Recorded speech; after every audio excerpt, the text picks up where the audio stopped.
El fin de los tiempos. ¿Qué es lo que está por ocurrir en el mundo? ¿Por qué va a ocurrir esta destrucción de la que hoy vamos a hablar en el mundo? ¿Por qué razón? ¿Dónde va a ocurrir y cuándo va a ocurrir esto? Bienvenido a Cosmovisión Cristiana, este canal en el que propagamos, compartimos y bendecimos a todos aquellos que quieran oír la palabra de Dios con la verdad de Dios. Bienvenido, bendito sea el nombre del Señor. Muy bien, antes de entrar en el tema profético, quiero hacer una introducción al tema que hoy vamos a hablar, leyéndote esto que está escrito en el Nuevo Testamento, en el capítulo 1 del libro o de la carta a los Colosenses. Dice Pablo: por lo cual también nosotros, desde el día que lo oímos, no cesamos de orar por vosotros y de pedir que seáis llenos del conocimiento de su voluntad en toda sabiduría e inteligencia espiritual. Pablo dice que no cesa de orar él y la iglesia por todos los que estaban en ese lugar, en Colosas, en esa ciudad, y de pedir a Dios que ellos, los de Colosas, sean llenos del conocimiento de su voluntad, de la voluntad de Dios. Es decir, Pablo intercede para que en ellos se manifieste, como dice lo que leí, la voluntad de Dios en toda sabiduría e inteligencia espiritual. Porque nos es necesario, ciertamente, en este tiempo aún más que en aquel tiempo en el que escribió Pablo esta carta, hoy que estamos viviendo la última generación de la humanidad antes del regreso de Jesucristo. ¿Cuánto más hoy necesitamos esa sabiduría, inteligencia espiritual de la que habla Pablo? Muy bien. La introducción es para sentar la base de que todo lo que ocurre en el mundo tiene un fin y un propósito. Lo quiero ilustrar con una película que probablemente tú viste hace algunos años. Yo la he visto varias veces porque es una de mis favoritas. Esa película se llamaba 2012. ¿Recuerdas? Una película que habla pues de el fin del mundo, desde una perspectiva, por supuesto, profana, ignorante de las cosas de Dios, pero muy interesante en sus efectos, esa destrucción del mundo. ¿Recuerdas cómo se destruye California y Europa y todo el mundo se destruye y en los aviones que escapan de esa destrucción metiéndose entre dos edificios que colapsan y caen uno sobre el otro? ¿Recuerdas esa película? Es muy buena, a mí me gustan mucho los efectos que ellos desarrollaron, impresionantes de efectos. Cuando explota Yellowstone, ese parque que hay en el norte de Estados Unidos, ¿no?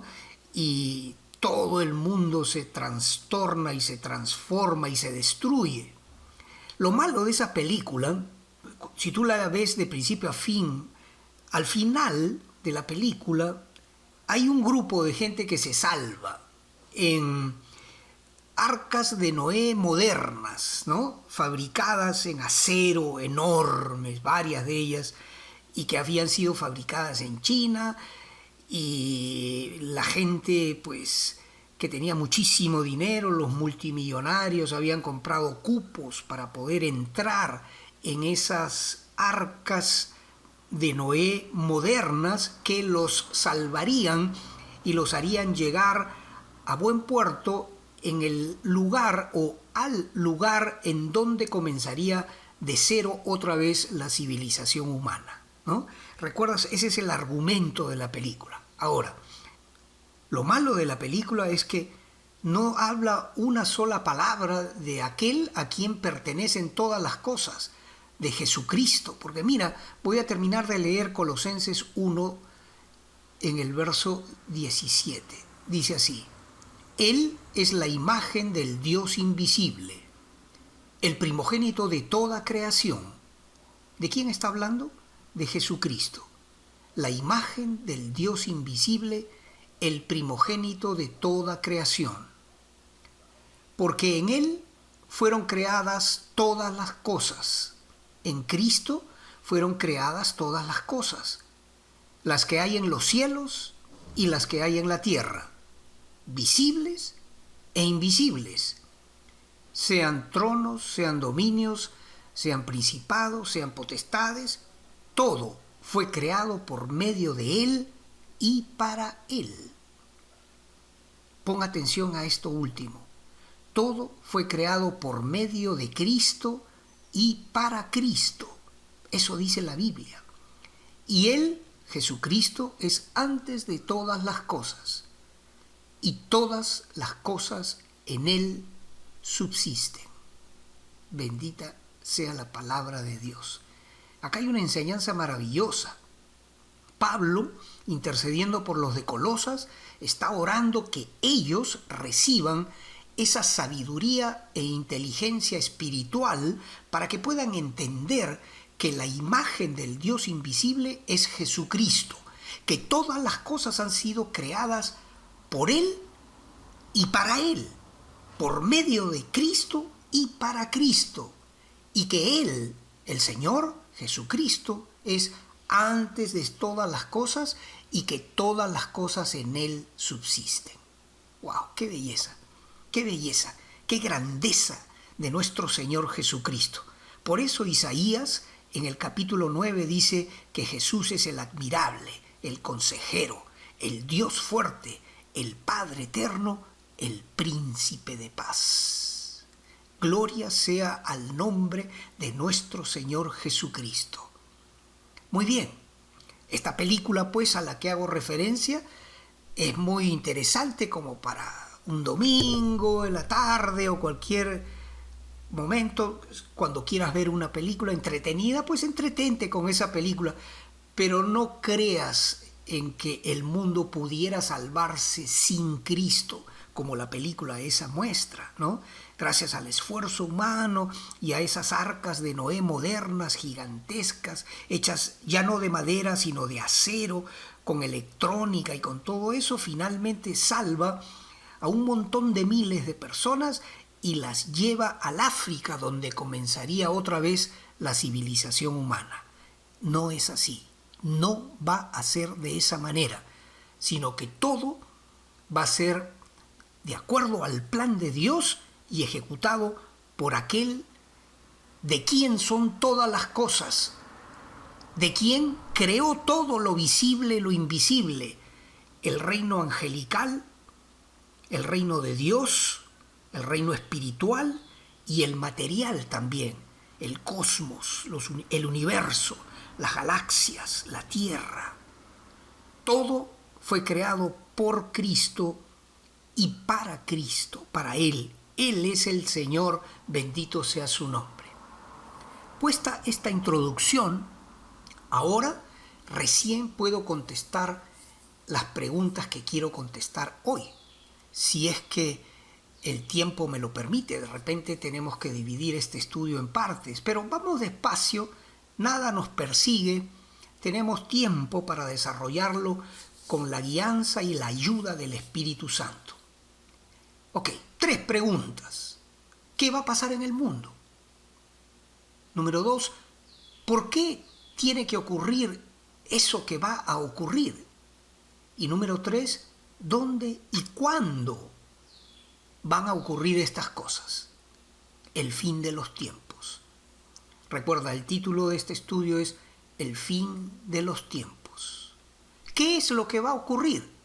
Bueno, vamos a dejar que la Biblia nos diga qué es lo que va a ocurrir.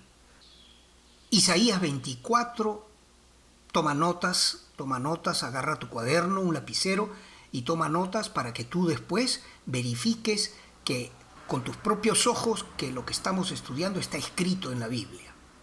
Isaías 24 del 3 al 6. ¿Qué es lo que va a ocurrir en la tierra? Dice: la tierra será enteramente vaciada y completamente saqueada, porque Jehová ha pronunciado esta palabra. Se destruyó, cayó la tierra, enfermó, cayó el mundo, enfermaron los altos pueblos de la tierra, y la tierra se contaminó bajo sus moradores, porque traspasaron las leyes, falsearon el derecho, quebrantaron el pacto sempiterno. Por esta causa, la maldición consumió la tierra y sus moradores fueron asolados. Por esta causa fueron consumidos los habitantes de la tierra y disminuyeron los hombres. Fuerte, ¿verdad? Fuertísimo lo que dice Isaías 24. La tierra va a ser destruida. La tierra, porque se ha contaminado bajo sus moradores, porque está enferma, va a caer. La enfermedad de la tierra es que los hombres hemos traspasado las leyes de Dios, hemos falseado el derecho, todos, no solo los jueces corruptos, prevaricadores, los gobernantes de todo el mundo, de todas las naciones, lo que buscan es el gobierno como un botín para apoderarse de la riqueza de los pueblos y someterlos a servidumbre. Esta destrucción en el mundo va a llegar porque el hombre se ha contaminado, han quebrado el pacto sempiterno. Esta palabra significa, le han dado la espalda al Dios de los cielos, al único Dios verdadero, al Dios de la Biblia. Jehová de los ejércitos es su nombre.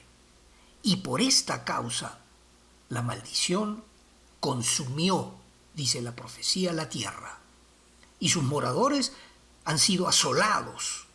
Por esta causa, el pecado y la maldad del hombre, por esta causa, fueron consumidos los habitantes de la tierra y disminuyeron los hombres. Tremendo, esto es lo que va a ocurrir. Esto es lo que va a ocurrir en la tierra. Ahora, hemos dicho lo que va a ocurrir y también hemos abarcado en la respuesta a esta primera pregunta la segunda, porque dice, ¿por qué va a ocurrir esta destrucción? Ya dimos respuesta a las dos cosas. Va a ocurrir una destrucción, eso es lo que va a ocurrir, y número dos, la causa de esta destrucción que Dios va a hacer en el mundo entero es porque los hombres se contaminaron, le dieron la espalda a Dios, fallaron a Dios, falsearon el derecho y quebraron el pacto sempiterno.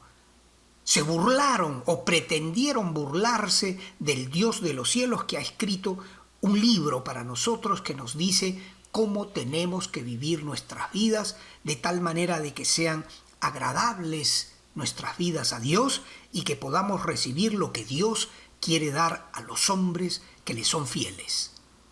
El reino eterno de Jesucristo.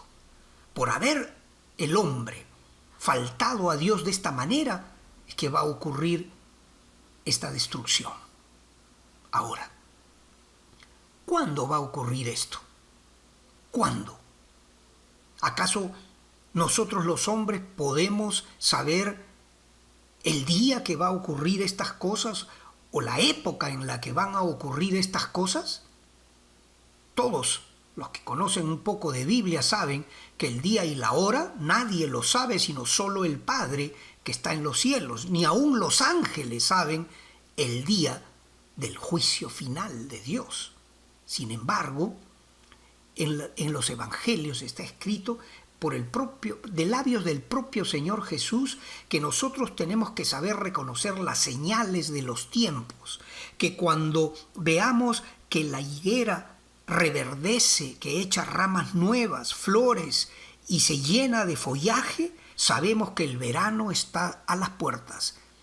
Así, de la misma manera, nosotros tenemos que ser observadores de las señales del fin de los tiempos. Porque cuando los discípulos le preguntaron al Señor Jesús, dinos, ¿cuándo ocurrirán estas cosas y qué señal hay de tu venida? el Señor les dice precisamente esa respuesta, que tenemos que observar la higuera cuando reverdece, porque esto es como el reloj profético de Dios.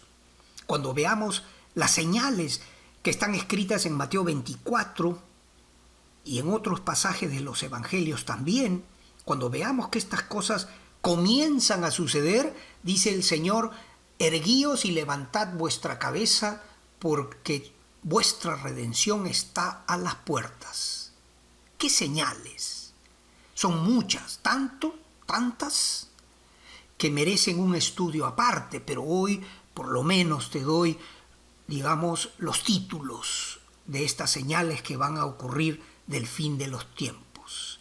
Falsos cristos, guerras y rumores de guerras por todas partes, terremotos en diversos lugares, pestes, enfermedades, pandemias.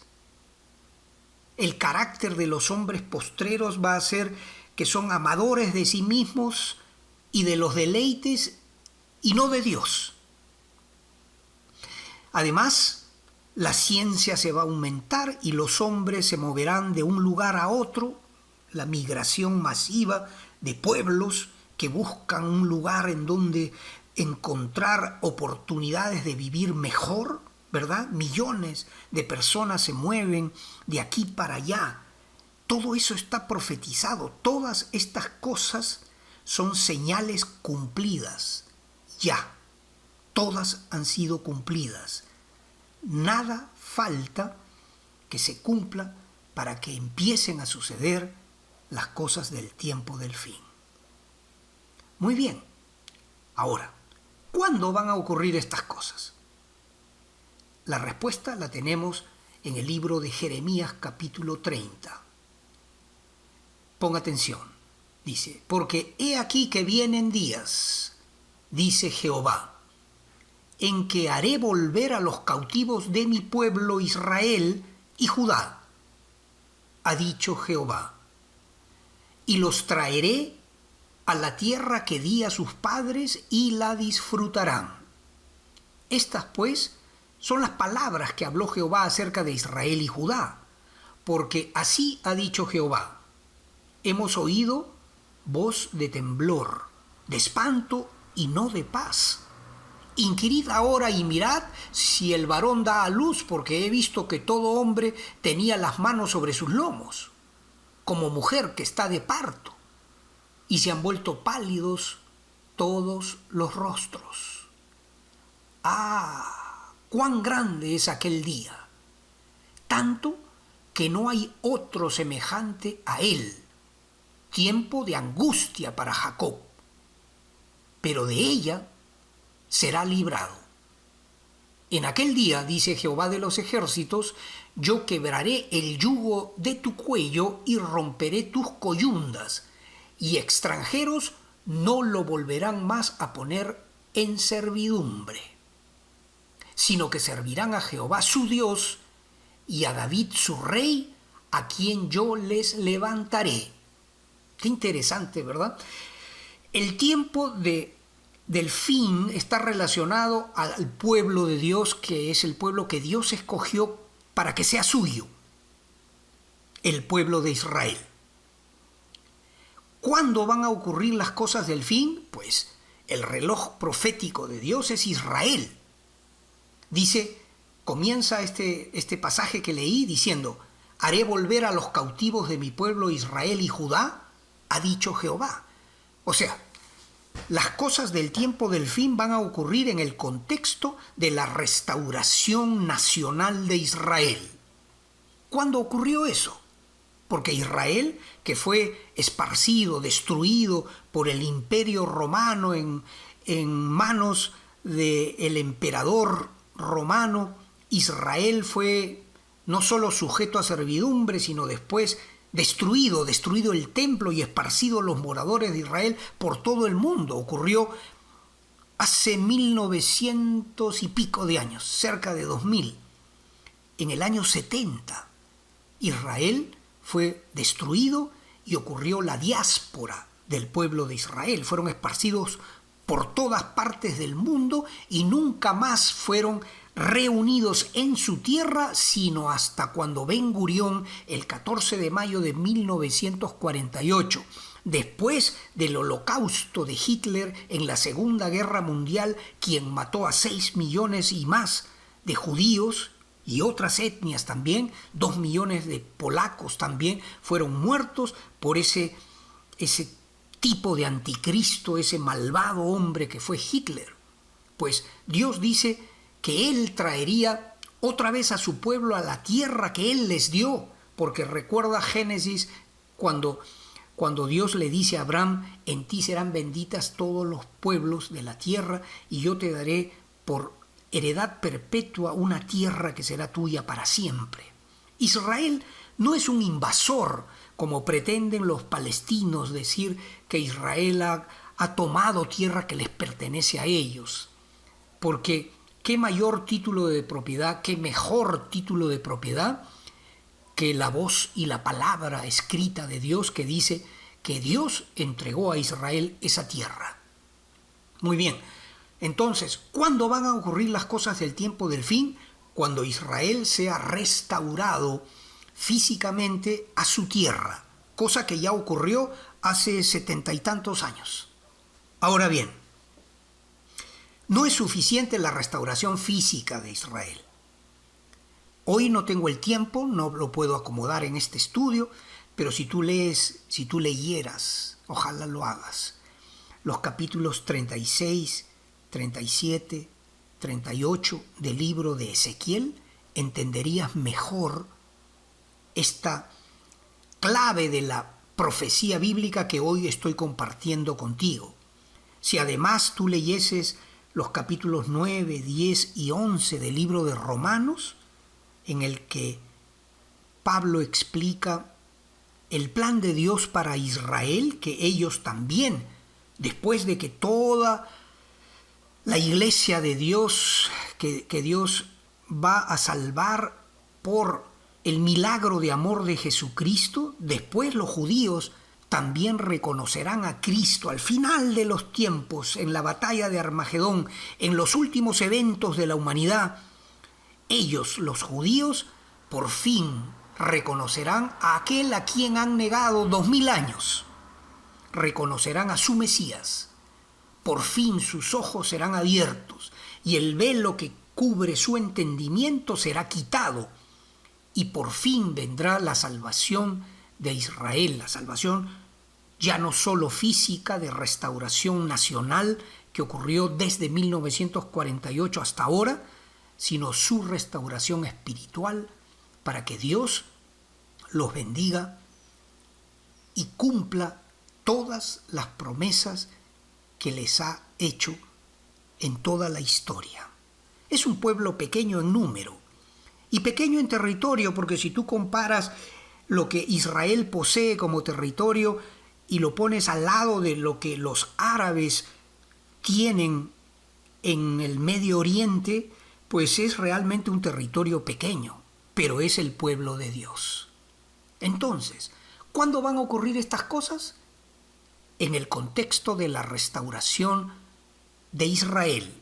Comienza todo, está escrito en Ezequiel 36, con la restauración física, el valle de los huesos secos de Israel que vuelven a la vida. Esos huesos secos que son lo que quedó de Israel después del holocausto judío entre los años 1938 y 1945 por Hitler, ese malvado, tirano, endemoniado hombre. Pues cuando termina esa etapa de la historia comienza la restauración de Israel, que ya tiene una generación, porque tiene 73 años de vida. Y sabemos por las escrituras que una generación, en el Salmo 91, creo que es, o 90 o 91, dice que los años de una generación son 70, los años del hombre, y entre los más fuertes hasta 80 años. Quiere decir que estamos ya en el tiempo del cumplimiento de una generación desde la restauración física del pueblo de Israel. desde el resurgimiento de la nación de Israel. Y recuerda que en Mateo 24 está escrito: no pasará esta generación hasta que todo esto se cumpla. ¿Te das cuenta? Muy bien. Entonces terminemos de responder cuándo, porque hay un poco más. Escucha lo que dice el Señor en el libro de Oseas capítulo 5, versos 14 y 15, y se prolonga al capítulo 6 los 3 primeros versos. Pon atención a esto que dice el Señor. Porque yo seré como león a Efraín y como cachorro de león a la casa de Judá. Yo arrebataré y me iré, tomaré y no habrá quien liberte, dice el Señor. Andaré y volveré a mi lugar, hasta que reconozcan su pecado y busquen mi rostro. En su angustia me buscarán. ¿Qué está diciendo el Señor? Está diciendo que Él va a intervenir sobre su pueblo. Yo arrebataré y me iré, tomaré y no habrá quien liberte. Andaré y volveré a mi lugar. El Señor Jesús está diciendo: yo voy a andar sobre el mundo, y Él lo hizo. 33 años vio el mundo, la gloria de Dios en la persona de Jesucristo, quien naciera del vientre de María. Tú sabes la historia. Y a los 30 años más o menos comienza el ministerio que el Dios Padre le dio, de enseñar la palabra de Dios, de levantar un grupo de discípulos para que la palabra de Dios se cumpla y que llegue a todos los rincones de la tierra, y por supuesto lo más importante de todos, para que Cristo muera en la cruz, el Santo de Israel, el que no conoció pecado, que muera castigado como si fuera un delincuente, crucificado en una cruz, insultado, escupido.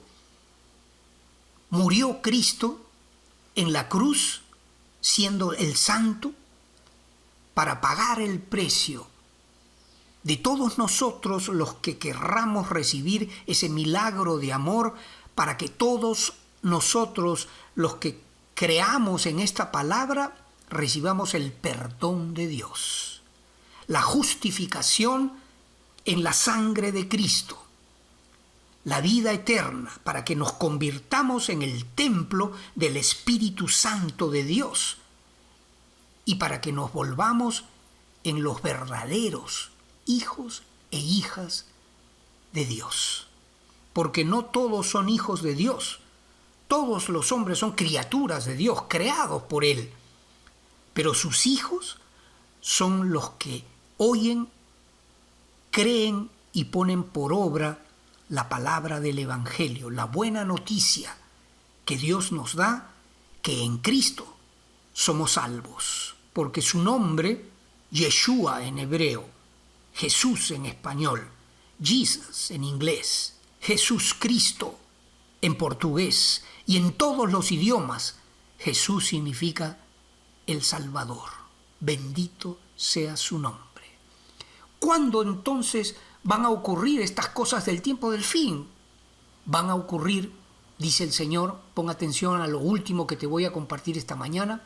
Estoy leyendo Oseas capítulo 6, versos del 1 al 3. Venid y volvamos a Jehová, dice Israel, porque Él arrebató y nos curará, hirió y nos vendará, dice Israel.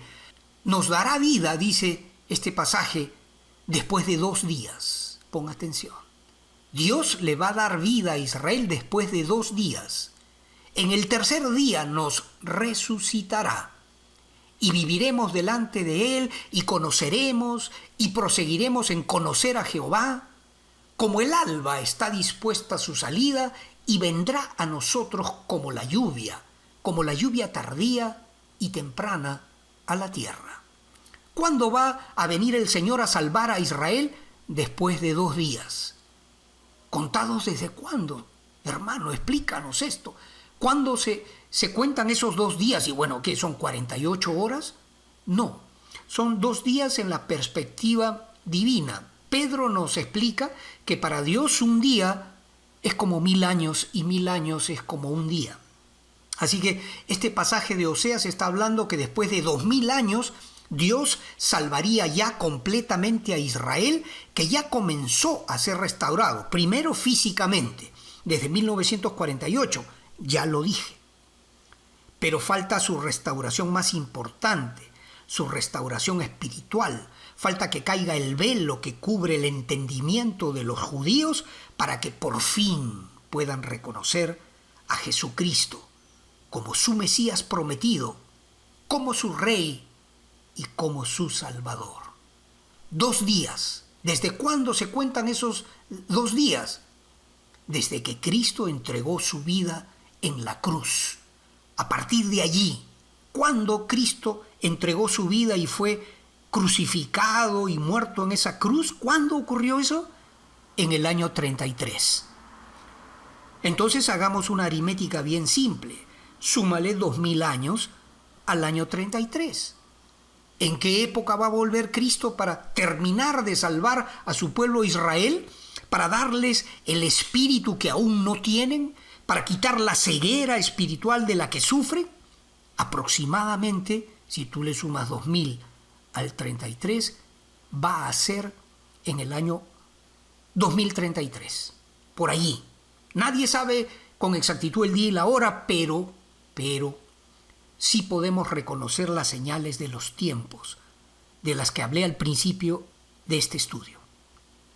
Así que alrededor del año 2033, Cristo va a salvar en la batalla final Armagedón al pueblo de Israel. Ha sido rodeado por ejércitos enemigos, una alianza malvada, diabólica en contra de Israel, en las que va a estar Rusia, Turquía, Irán o Persia, que es lo mismo, y aún los reyes del Oriente, ¿no? La China. Y pues en esas circunstancias vuelve Cristo y salva a Israel y empieza, después de la batalla de Armagedón, el reino eterno de Jesucristo. Allá por el año 2033. ¿Cuántos años faltan para el año 2033? Pues faltan 12. Ahora, quiero que sepas algo más. El Señor va a recoger a su iglesia 7 años antes de que comience la gran tribulación.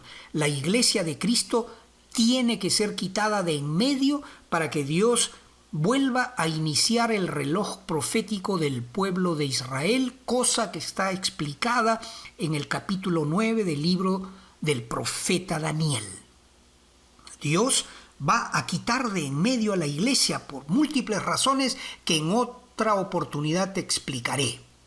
La iglesia va a ser arrebatada por Dios justo antes de que comience, de que se manifieste el anticristo sobre el mundo y que comiencen los juicios de los que hablábamos al principio de este estudio. Como el mundo está enfermo, Dios lo va a castigar. Pero antes de que comience el juicio de Dios, la iglesia va a ser quitada de en medio. Es necesario que así ocurra. Es la promesa del Dios de los cielos escrita en el libro de Apocalipsis en varios lugares. Por cuanto has sido fiel a mi palabra, yo te libraré de la hora de la prueba que va a venir sobre el mundo entero. Entre otras promesas. Así que quítale al 2033 7 años, 2025, 2026, tendría en este esquema, y lo pongo en condicional porque no estoy estableciendo fechas, pero sería el tiempo más lejano en el que ocurriría el rapto de la iglesia para que se cumpla con exactitud la promesa de la profecía bíblica que Cristo salvaría a Israel 2 días después de su muerte en la cruz, 2000 años después. Ahora, lo interesante es que la primera venida de Cristo, que está explicada en el capítulo 9 de Daniel, que ya cité, se cumplió con una exactitud matemática, una precisión hasta de no solo días, sino de a qué hora entraría Cristo a Jerusalén, cuando el pueblo de Israel comienza a gritar: bendito el que viene en el nombre del Señor, hosana a Cristo. para 7 días después entregarlo a la cruz, esa terrible contradicción del pueblo judío que clama a Cristo como su Salvador, como su Mesías, para después gritar delante de Pilato: crucifíquenle, crucifícale, crucifícale. Esa terrible contradicción de pecadores sufrió Cristo. Pero bendito sea el nombre del Señor y bendita sea su palabra. La victoria que Cristo consiguió en la cruz está por culminar en el ungimiento del Rey de Reyes y Señor de Señores, porque está profetizado y prometido en el capítulo 9 de Daniel. 70 semanas están determinadas sobre tu pueblo y sobre tu santa ciudad. Pon atención a lo que Dios va a hacer y por qué lo va a hacer. Dice: para terminar la prevaricación y poner fin al pecado, expiar la iniquidad, para traer justicia perdurable y sellar la visión y la profecía y ungir al Santo de los Santos. Preciosísimo. Estas 6 cosas va a hacer Dios. 6 cosas son las que Dios va a cumplir al regreso del Señor Jesús. Dice: terminar la prevaricación. Ya los jueces que cobran al que más dinero tiene para inclinar torcidamente la justicia, entre comillas, a favor de ellos, y los gobernantes que ven los gobiernos como botines para saquear en lugar de gobernar para el pueblo necesitado, eso va a terminar. Número 2, para poner fin al pecado. El mundo no va a seguir pecando eternamente. Dios va a parar eso y va a acabar con eso. Pon atención, porque ciertamente va a ocurrir. Tercero, va a expiar la iniquidad, va a limpiar el mundo de esta maldad en la que estamos o de la que estamos rodeados. Después, dice, va a traer justicia perdurable. ¡Qué belleza! ¡Cuánta sed de justicia tenemos!, ¿verdad? ¿Cuántos hombres y mujeres estamos sufriendo por los malos gobiernos que tenemos, injustos, que se llenan los bolsillos con la plata del pueblo y que no dan ni siquiera migajas a los pobres que sufren? Abandono, injusticia. Pues Cristo va a traer justicia, y no solo una justicia perfecta, sino perdurable. Bendito sea el nombre y bendita la preciosa promesa de Cristo de que va a traer justicia perdurable al mundo. Dice, en quinto lugar, que va a sellar la visión y la profecía. Toda la escritura se va a cumplir al pie de la letra porque es palabra de Dios. Todo se va a cumplir y Cristo va a sellar la visión y la profecía. Recuerda que Cristo tuvo que nacer en Belén porque está escrito. Cristo tuvo que entrar a Jerusalén, esa entrada triunfal a Jerusalén, sentado en un pollino de asna, es decir, en un burrito sobre el cual nadie se había sentado antes, para que se cumpla la profecía del Mesías entrando a Israel. Cristo tendría que ser coronado de una corona de espinas, traspasado su pecho con una lanza, repartirían sus vestidos, sería vendido por Judas por 30 monedas de plata, y todas esas cosas que tenían que cumplirse en Cristo. Toda la profecía se va a cumplir al pie de la letra porque es palabra de Dios, y la profecía esta de Daniel 9:24, estas 6 cosas que va a hacer Dios, igualmente se va a cumplir. Te lo repito para que no lo olvides. Dios en Cristo va a terminar con la prevaricación, poner fin al pecado, expiar la iniquidad, traer justicia perdurable, sellar la visión y la profecía, y va a ungir al Santo de los Santos como Rey de Reyes y Señor de Señores. ¿Cuándo? Alrededor del año 2033.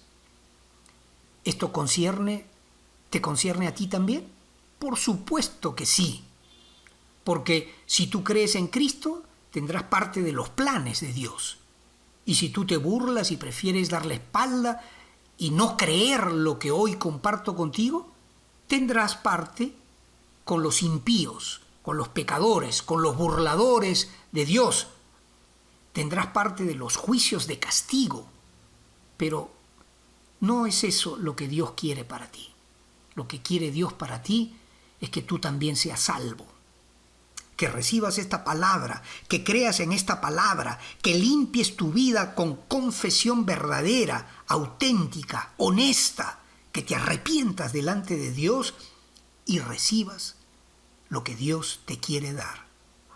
Vida eterna, una herencia con los santos, incorruptible, inmarcesible, y que compartas la gloria de Dios en Jesucristo por los siglos de los siglos. Amén. Bendito sea el nombre del Señor. Gracias, Padre, por esta hora. Gracias por esta preciosa palabra que hoy estamos compartiendo. Yo, antes de irme, oro por ti una oración muy breve, pero muy importante. Yo voy a orar para que tú entregues tu vida a Cristo hoy, para que tu nombre sea escrito en el libro de la vida del Cordero. Haz esta oración conmigo. Padre, yo creo esta palabra. La recibo en mi corazón, siento que viene de ti. Te pido perdón por mi manera de vivir que hasta aquí he tenido. Soy pecador, soy pecadora. Lo confieso y te pido perdón de todo corazón, Señor. Perdóname, límpiame y ayúdame a vivir una vida diferente a partir de hoy, en el nombre de Jesús. Te lo pido. Amén. Si tú has hecho esta oración sencilla, te digo que tu vida va a ser diferente a partir de ahora, porque ahora eres un hijo de Dios, una hija de Dios, y tienes los recursos divinos que Dios nos da a través de su palabra y de la fe en Jesucristo. Bendito sea el nombre del Señor. Me alegro si alguien hizo esta decisión. Probablemente no me entere porque, claro, esto es un video, es una grabación, no los veo, no sé. En una iglesia yo vería manos que se levantan y oraría por ti, pero en estos medios digitales tendré que esperar al glorioso día del regreso del Señor Jesús para abrazarte y que tú me digas a mí, a través de este mensaje que tú diste tal fecha, yo entregué mi vida a Cristo. Y esa será mi recompensa de haber sido un instrumento mediante el cual Dios, porque yo no soy nadie, pero Dios y el Espíritu Santo de Dios tocó tu vida. Amén.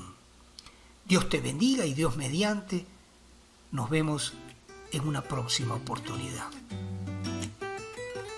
Adiós.